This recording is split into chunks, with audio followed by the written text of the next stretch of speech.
que é agora. Uma história enviada por um ouvinte para o canal Contos da Cripta. Prepare-se, porque esta é A Casa do Outro Lado do Portão. Relato enviado por um ouvinte para o canal Contos da Cripta. Olá, equipe do Contos da Cripta. Decidi escrever este relato depois de muitas noites mal dormidas e uma sequência de pesadelos que insistem em voltar, como se a própria casa soubesse que estou contando. Não é fácil expor isso, mas talvez colocar tudo em palavras seja a única forma de me libertar. Meu nome é Eduardo, tenho 36 anos, sou arquiteto e moro em São Paulo. O que vou contar aconteceu há 6 anos, quando herdei uma casa de um tio distante que mal conheci. Desde então minha vida desmoronou, e a sensação de que algo me observa nunca mais me deixou. Tudo começou com uma ligação inesperada de um cartório no interior de Minas Gerais. Um tio-avô chamado Armando, que eu só ouvira falar vagamente em uma conversa de família, havia falecido. Eu era o único parente vivo com nome no testamento. Herdei uma casa que ele mantinha isolada numa zona rural entre São Tomé das Letras e Cruzília. Nunca fui fã de campo, mas confesso que a curiosidade me levou até lá. E, bom, a ideia de uma casa herdada era, na época, um alívio financeiro. Peguei o carro num sábado pela manhã e fui conhecer o que tinha ganhado. A estrada até lá era estranha. Quanto mais eu me aproximava, mais meu celular perdia sinal e o GPS ficou completamente inoperante. Perguntei a um senhor numa vendinha onde ficava a tal fazenda Coração de Pedra, e ele olhou para mim com um misto de pena e receio. Disse apenas: "Aquilo ali não é lugar para quem tem sonhos, moço. Só entra quem perdeu tudo." Achei exagero de interior, agradeci e segui. Quando cheguei, o portão enferrujado parecia ter sido esquecido pelo tempo. Era alto, preto, e havia marcas como se alguém tivesse tentado sair dele com urgência. Ao empurrar o portão, um rangido agudo cortou o silêncio da tarde. Atravessei o jardim mal cuidado até chegar à casa. Era um casarão de arquitetura colonial, com janelas de madeira escura e uma varanda que rodeava toda a estrutura. Tive a impressão de que alguém me observava da janela do segundo andar, mas ao olhar, não havia nada. A chave funcionou e entrei. O cheiro de mofo era forte, mas o lugar estava surpreendentemente intacto. Os móveis cobertos por lençóis, quadros antigos nas paredes e uma sensação constante de que eu não estava sozinho ali.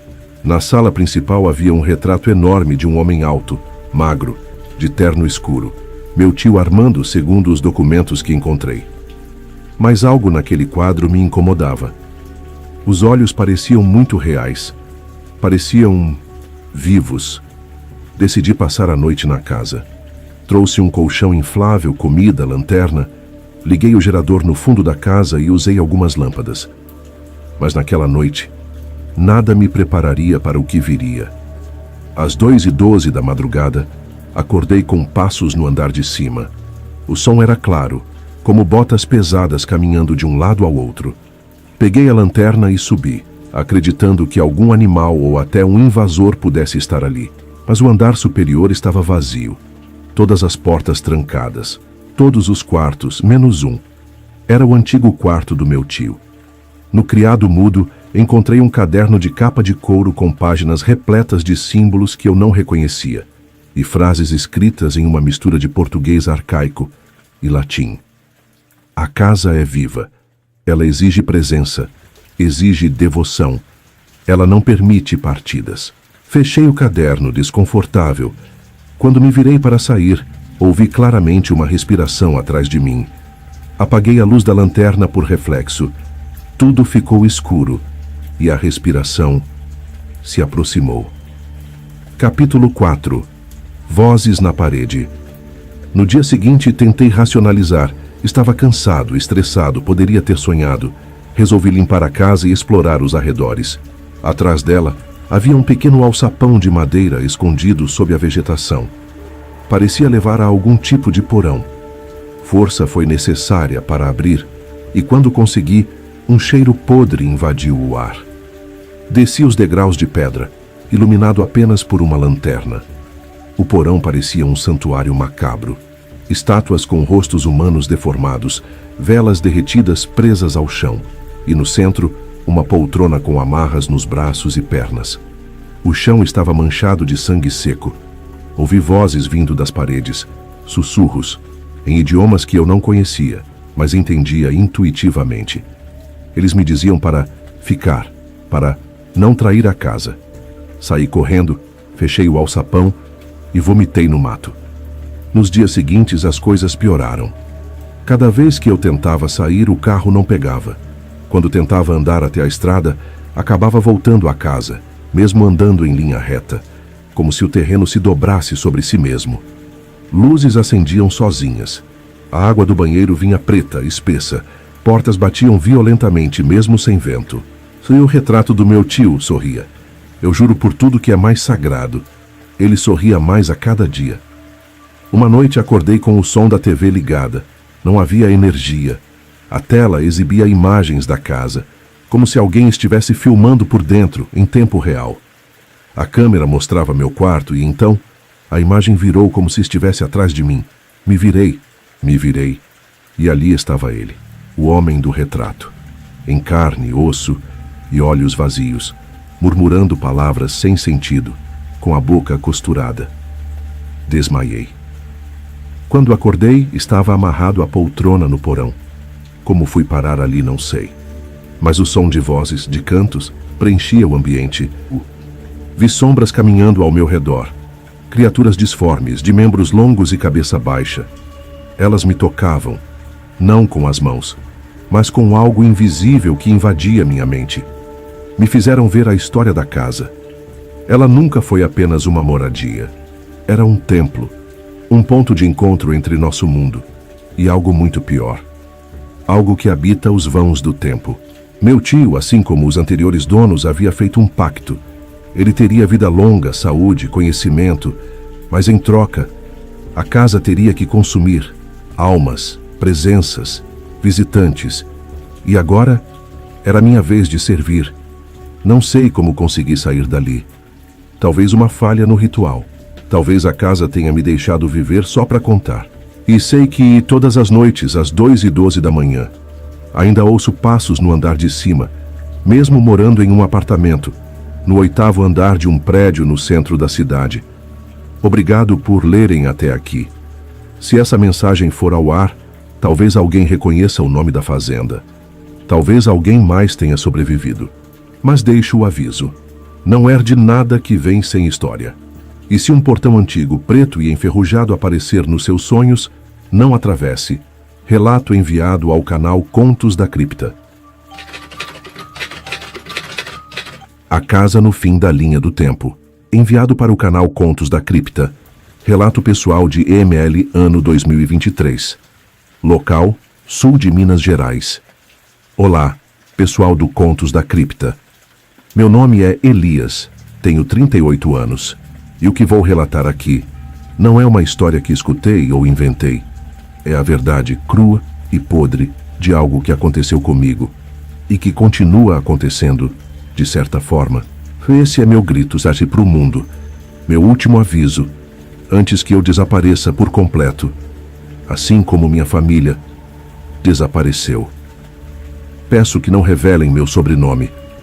E, por favor, não tentem localizar a casa. A estrada já não leva mais até ela. E quem tenta, não volta. Meu relato é longo, mas cada detalhe importa. Espero que tenham estômago. Tudo começou há 3 anos, quando meu pai morreu. Ele deixou de herança uma casa antiga no interior de Minas, numa zona rural isolada chamada São Damião das Almas, um vilarejo tão pequeno que não aparece nem no Google Maps. A casa ficava no fim de uma trilha estreita, de terra vermelha, serpenteando entre colinas secas. Estava abandonada havia décadas. Meu pai nunca falava dela. E quando perguntei por que nunca tínhamos ido até lá, ele apenas disse: ela é do tipo de coisa que precisa ser esquecida. Mas eu estava desempregado e sem rumo, e com a mente feita. Ia recomeçar a vida no interior. Então decidi ir até a tal casa Levei minha esposa, Helena, e minha filha de 6 anos, Clara. Achamos que seria uma aventura, uma mudança de vida. Mal sabíamos que, ao cruzar aquele portão de ferro retorcido, estávamos atravessando o limiar de um lugar que não pertence ao nosso mundo. A casa era imensa. Um casarão colonial com paredes de pedra, janelas altas de madeira carcomida e um sótão, com uma única clarabóia redonda, que parecia um olho morto observando o mundo. No primeiro dia, o silêncio foi ensurdecedor. Nenhum grilo, nenhum vento, nem mesmo os galhos das árvores rangiam. Parecia suspenso, congelado, como se o tempo ali tivesse sido engarrafado e esquecido. Mas na primeira noite, algo mudou. Acordei com um som vindo das paredes, como se algo rastejasse por dentro delas. Tentei me convencer de que eram ratos, mas aquilo tinha um ritmo, como se estivesse respirando. Minha filha começou a acordar gritando. Disse que uma mulher, sem rosto, ficava parada na porta do quarto, todas as noites, apontando para o sótão.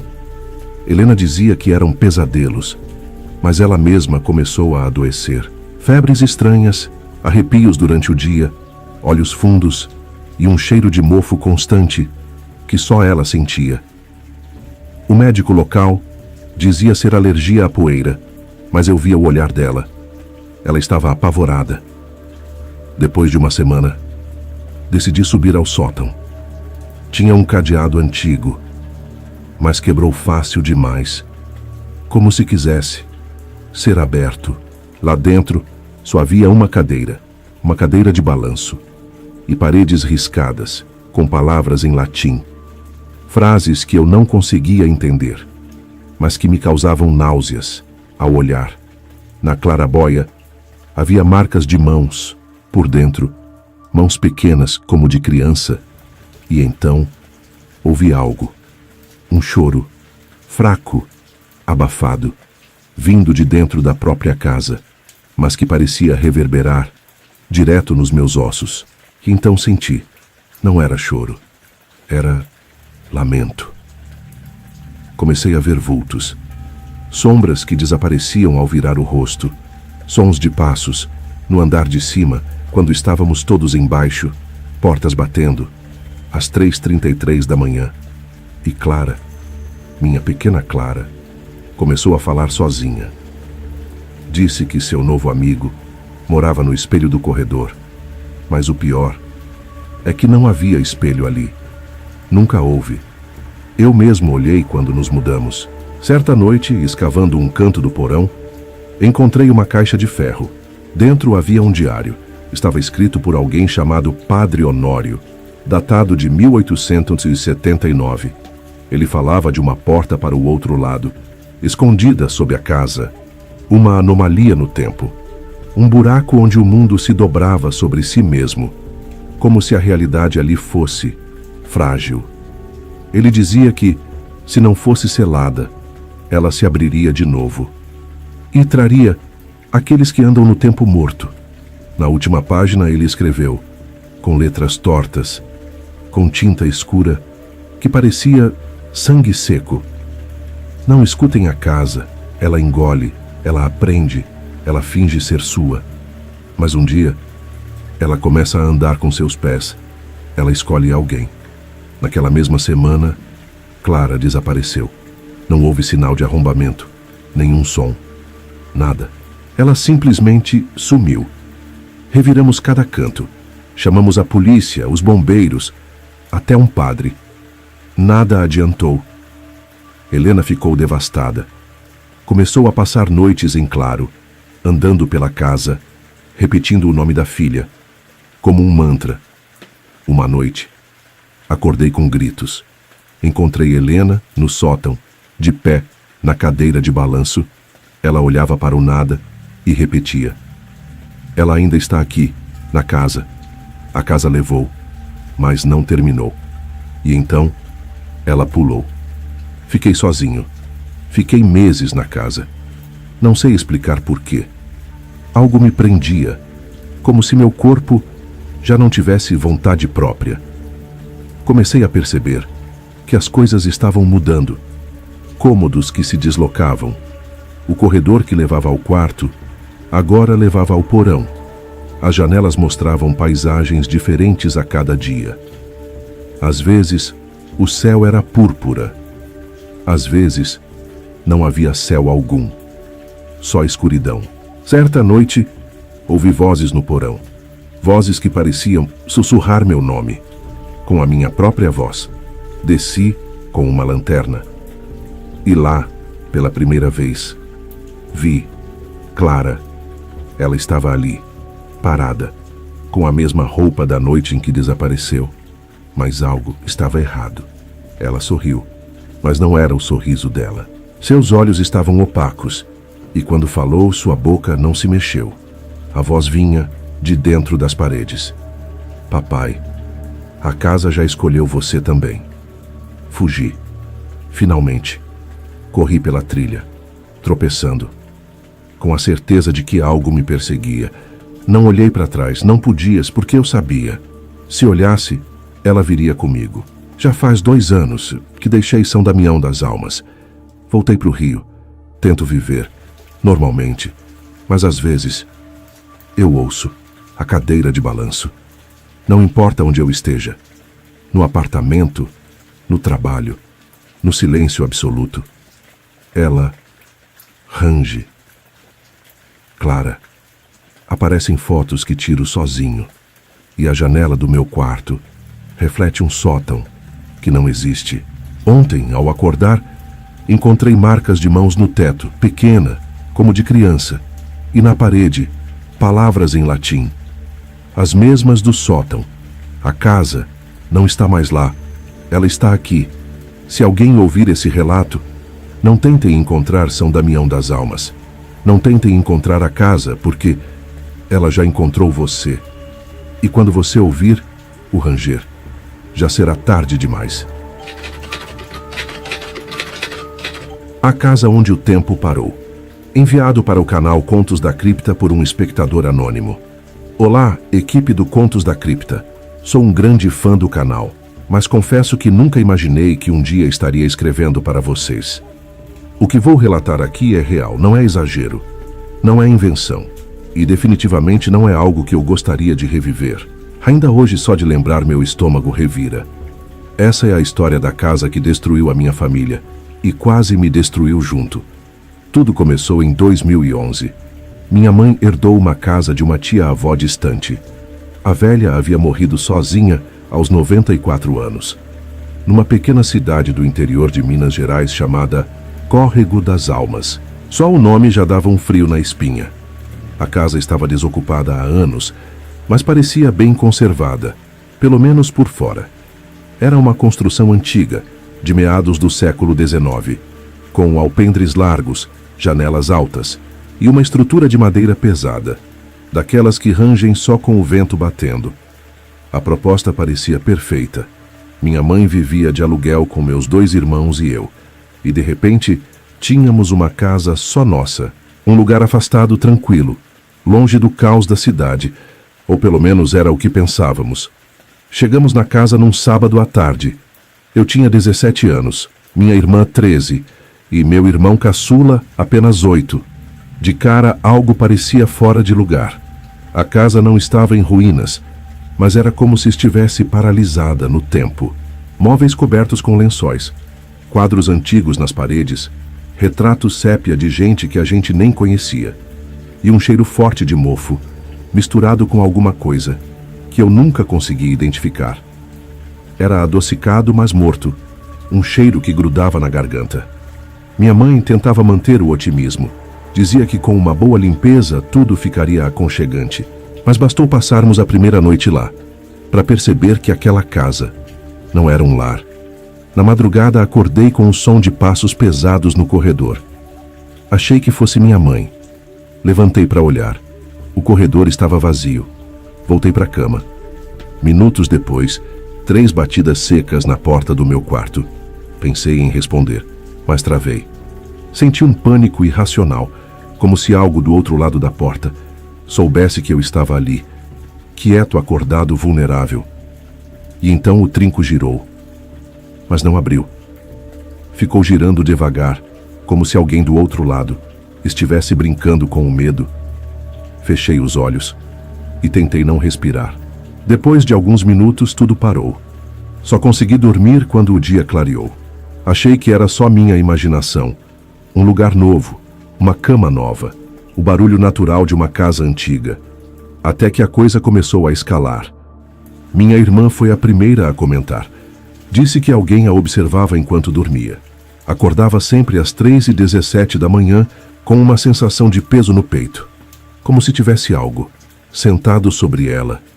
Um vulto agachado no pé da cama, respirando baixo. Minha mãe começou a agir estranho.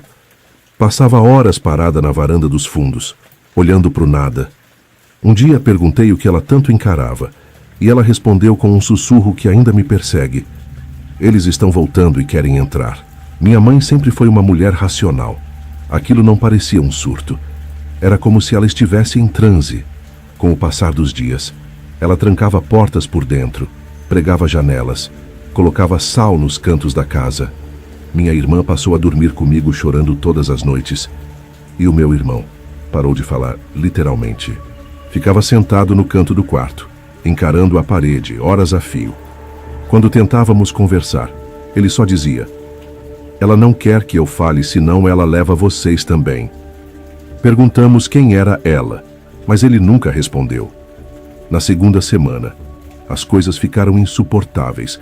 Começaram as vozes. Vinham das paredes.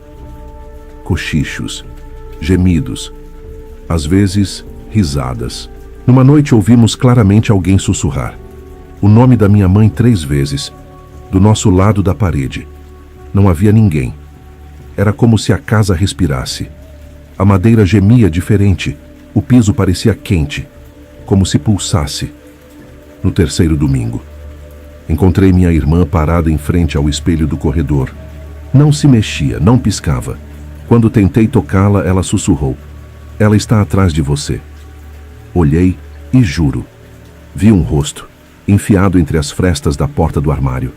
Era uma mulher, pálida, com os olhos fundos e dentes longos demais. Abri a porta e não havia nada. Apenas um cheiro podre e úmido, como carne enterrada. Foi ali que comecei a entender. A casa não era só velha. Ela era viva, ou melhor, habitada. Algo antigo morava ali, algo que não gostava da nossa presença. Na 4ª semana, minha mãe desapareceu. Simplesmente sumiu. Foi dormir, trancou a porta do quarto, e na manhã seguinte, a cama estava intacta. Nenhum sinal de luta, nenhuma janela aberta, nenhum barulho durante a noite. Só o cheiro. Aquele mesmo cheiro adocicado, mas agora muito mais forte, quase insuportável. Chamamos a polícia, fizeram buscas, nada. Os vizinhos diziam que aquela casa nunca devia ter sido aberta de novo, que minha tia-avó morava ali sozinha, não por escolha, mas por imposição.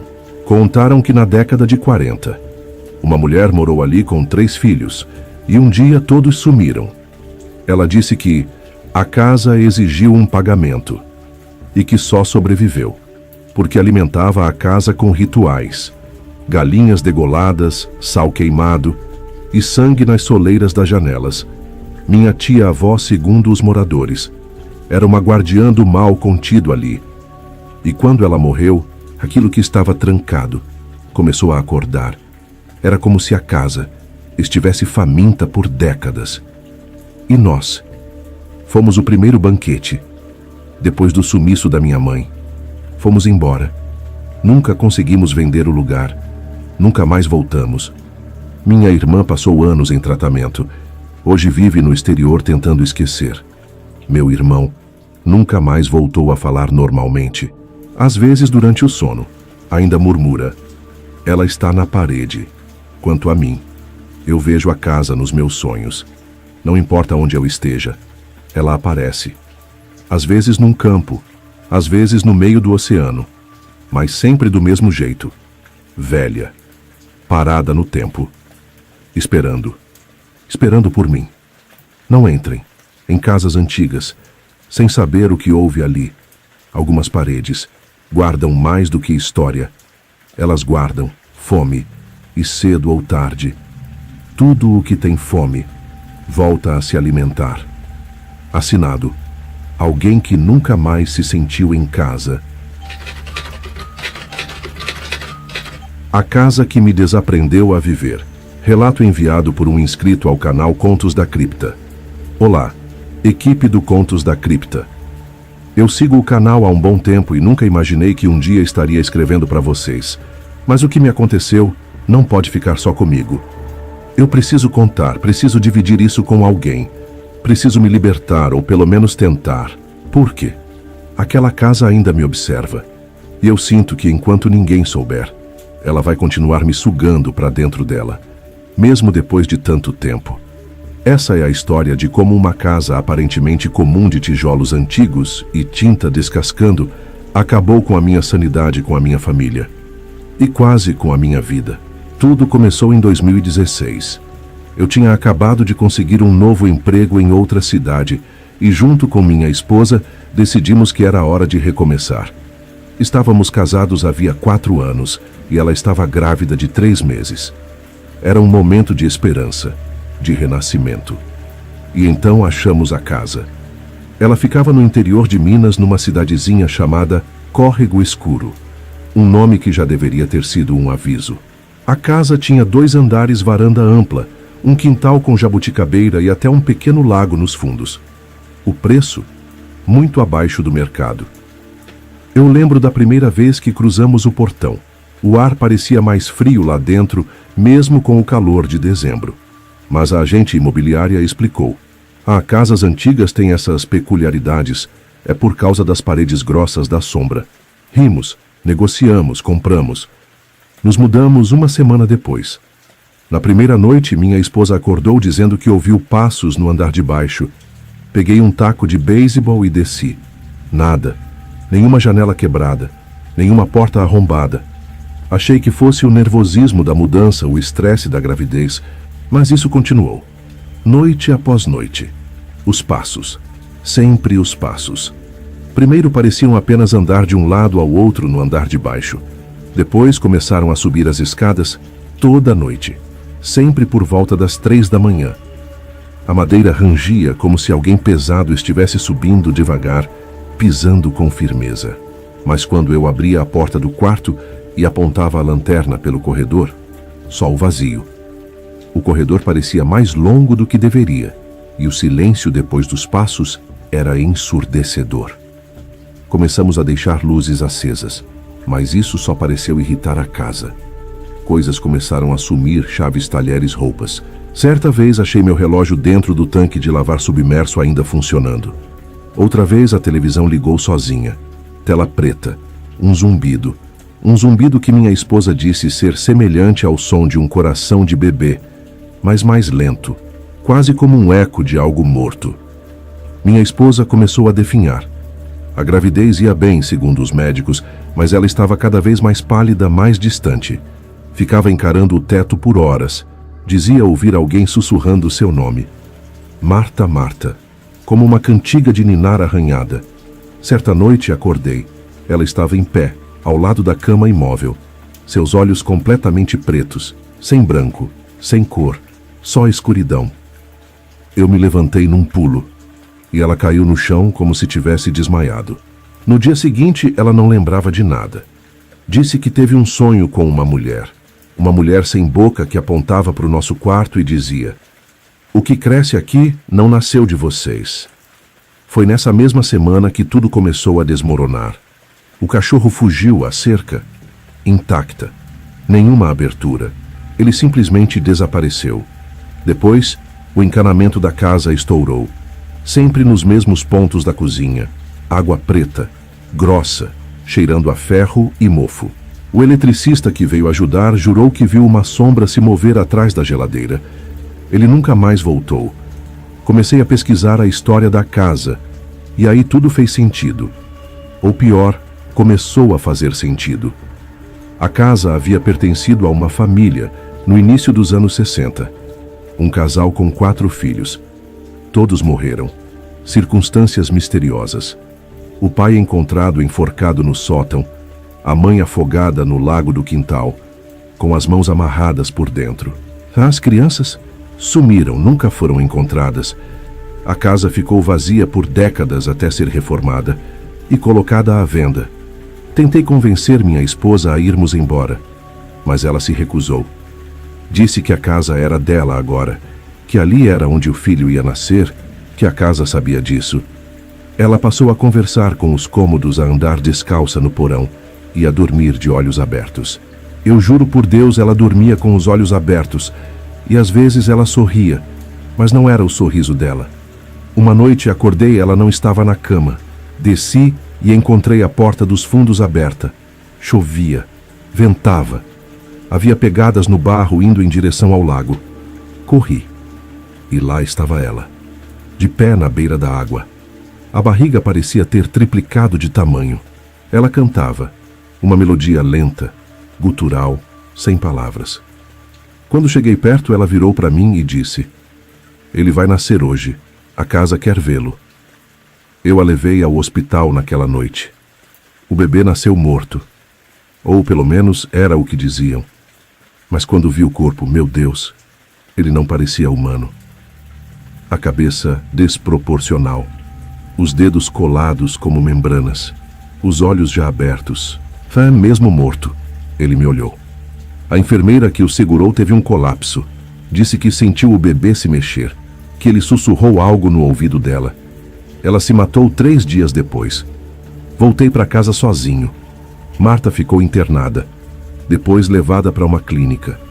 Ela não falava mais, não com palavras. Apenas murmurava. A mesma melodia, aquela melodia, do lago. Eu vendi tudo, ou tentei. Ninguém queria a casa. Até hoje ela continua lá, de janelas fechadas, mas com alguma cortina sempre se movendo. Como se alguém observasse. Como se o que nasceu lá dentro ainda estivesse à espera de algo. Ou alguém. Eu deixei córrego escuro. Tentei reconstruir minha vida. Mas toda noite às 3h, acordo com o som de passos e o ranger de uma escada, que já nem está mais debaixo do meu teto. A casa me levou tudo. E eu sinto que não acabou. Por isso estou escrevendo para vocês. Porque se alguém estiver procurando uma casa barata com quintal, varanda e um lago, por favor, não vá. Por mais que ela pareça te chamar, te atrair, ela não quer te abrigar. Ela quer te consumir. Um sobrevivente. A casa que me quis enterrado. Enviado por um ouvinte ao canal Contos da Cripta. Olá, eu sou um grande fã do canal Contos da Cripta e confesso que demorei muito tempo para decidir compartilhar isso com vocês. Durante anos, eu me convenci que tudo o que vivi naquela casa era fruto do estresse da solidão ou, quem sabe, de algum trauma não resolvido. Mas o tempo, o silêncio e a repetição de certos acontecimentos me provaram o contrário. E agora, com coragem nas pontas dos dedos e um nó na garganta, eu escrevo para vocês o que aconteceu comigo. Eu não espero que acreditem, não. Eu só espero que tomem cuidado com as casas antigas, aquelas que parecem que te escolhem. Esse é o meu relato, uma história real. E se você decidir continuar escutando, esteja pronto, porque uma vez que você conhece essa casa, ela talvez comece a sonhar com você também. Tudo começou em 2013. Eu estava recém-divorciado, emocionalmente destroçado, procurando um recomeço. Foi quando um amigo da família me contou que a antiga casa do tio dele, já falecido há muitos anos, estava à venda. E o preço? Ridiculamente baixo. Eu deveria ter desconfiado, né? Mas era tudo o que eu precisava: isolamento, espaço, um lugar para recomeçar. A casa ficava no interior do Paraná, isolada, cercada por mato a mais de 40 minutos do posto de gasolina mais próximo. Eu fui até lá só para ver, sem intenção real de comprar. Mas aí eu entrei nela. A sensação foi como se algo abrisse os braços para mim. Um calor estranho me preencheu o peito. O corretor, um senhor idoso, calado, me olhou de um jeito esquisito, como quem reconhece um velho conhecido, e disse só isso: se entrar, ela não vai deixar você ir embora fácil. Achei que era papo de matuto, superstição boba, mas aquela frase grudou em mim. 2 dias depois comprei a casa. Ela era grande, muito maior do que eu precisava.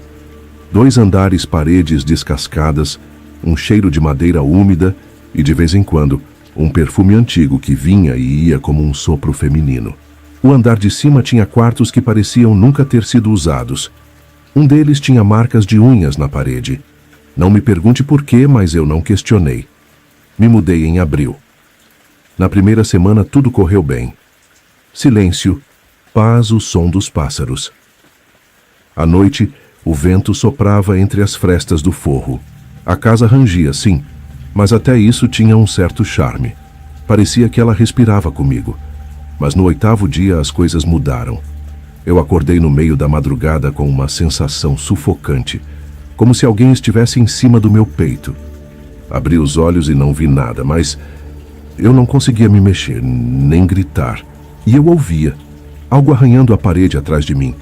E tinha um cheiro de terra molhada e de coisa morta.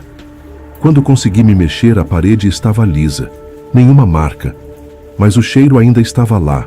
Na manhã seguinte, todas as portas internas estavam abertas. Mas eu me lembrava perfeitamente de ter trancado tudo. Achei que estava ficando paranoico. Na 3ª semana, os sons mudaram. Não eram mais os rangidos normais da madeira. Eram passos. À noite eu ouvia alguém andando no andar de cima, sempre no mesmo ritmo. 4 passos, pausa, 4 passos, pausa. E depois um som oco, como se algo caísse no chão. E era toda noite.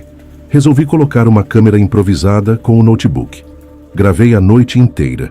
E no dia seguinte, quando fui ver o vídeo, ele tinha sido apagado, mas o notebook estava ligado.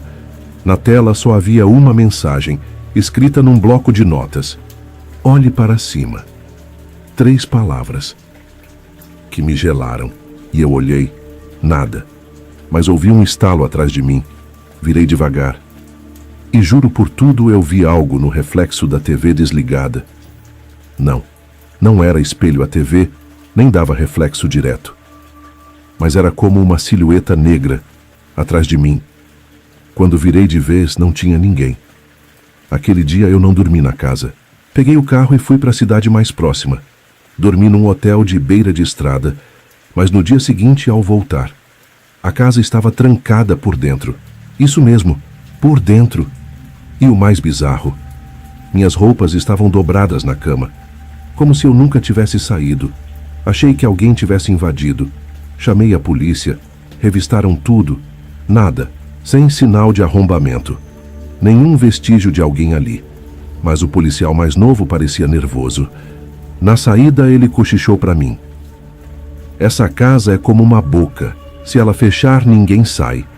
Depois disso, passei a dormir na sala, no sofá, com todas as luzes acesas.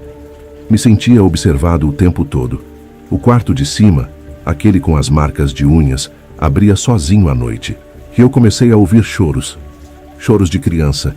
Mas quando eu subia, só silêncio, só o cheiro. Aquele mesmo cheiro de terra molhada e perfume antigo. Numa noite chuvosa, sonhei com uma mulher. Ela me chamava pelo nome. Estava no quintal da casa coberta de lama e repetia: você me deixou aqui. Eu nunca tinha visto aquele rosto antes. Mas quando acordei, minha boca estava cheia de terra. Peguei uma lanterna, fui até o quintal. E lá estavam, pegadas femininas, descalças, na lama, e indo até o velho poço que estava tapado com tábuas. Foi quando resolvi cavar ali. Levei horas. E quando removi as tábuas, o cheiro me atingiu como um soco. E o que eu vi? Ainda me persegue. Havia um esqueleto, ossos pequenos, roupas antigas e um colar. Um colar com as iniciais MA. Chamei a polícia. Houve investigação. Disseram que devia ser um crime antigo, talvez da época do antigo dono. Mas a casa nunca foi condenada, nunca mais vendida, apenas lacrada. Me mudei na semana seguinte. Nunca mais voltei. Mas aqui está o ponto final da história. Ou talvez o ponto de interrogação.